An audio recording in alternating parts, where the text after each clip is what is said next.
This is the fourth and final video in our four-part series just to show you what a case interview example looks like, so you're aware of what a case interview is and what you're expected to when you step into your own interviews. In this fourth part, which is the conclusion, we've went ahead and wrapped up the case. So in the first three videos, if you haven't seen those yet, please watch those before you watch this, otherwise you're not going to understand what's going on here. In the first video, we understood what the client's needs were. In the second video, we structured out the problem. In the third video, we analyzed the problem and reached a final conclusion about what we think the client should do. And in the fourth and final part of the case interview, you're asked by your interviewer to present to the imaginary client, assuming that this was the wrap up of the case. And this is what exactly Rebecca, our McKinsey manager, does in this video. So let's see what she does and how she wraps up the conclusion. As I mentioned, in future series, we're actually going to break down the parts of the conclusion so you can actually know how to perform a perfect conclusion. But for now, I just wanted you to see what a conclusion looks like. So let's say that the vice president of marketing, our client, wants an update on the work that we've done so far. So what would you tell her?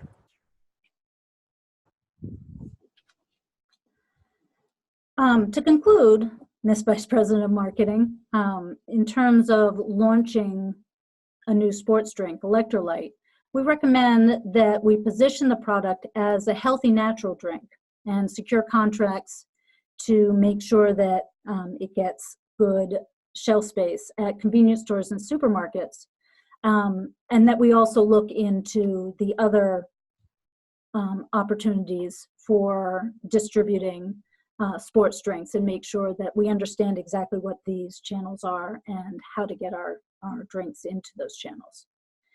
The reason we're making these recommendations are, first, that the healthy natural drink niche is not currently dominated by one of the other big three beverage companies.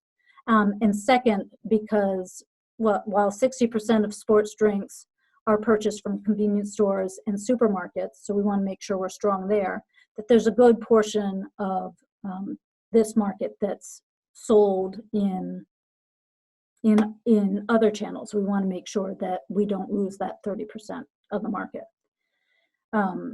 There is some risk into entering the sports drink market. The risk is that we have to make a 12.5%, we have to capture a 12.5% market share in order to break even. 12.5% market share is a decent percentage of the market, and we haven't yet determined how feasible that is.